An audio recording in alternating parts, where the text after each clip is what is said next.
This is a seated, bent over posterior expansion drill.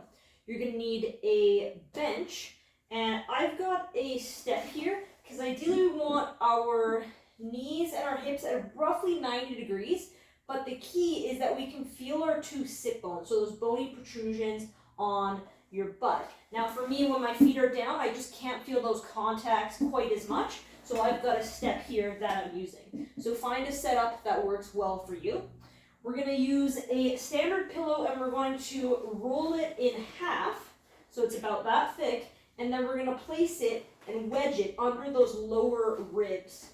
From here, I'm going to have my arms in front of me, palms facing me, and I'm going to slightly reach forward to protract my shoulder blades, and then I'm going to breathe here. So looking straight ahead, my head is in a nice neutral position. I'm going to breathe silently in through my nose. Exhale all the way out completely. Keep some of that tension, then breathe it again.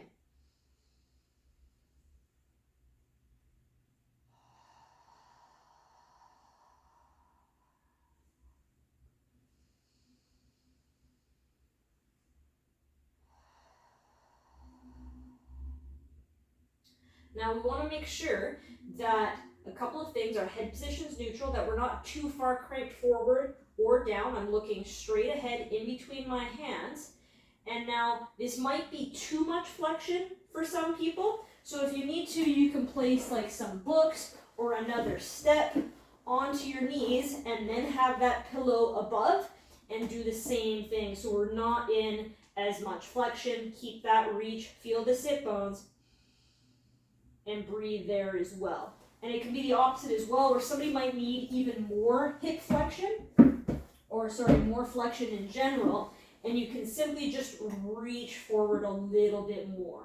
So find that happy balance there. We don't want to go too far excessively that we're really crunching down.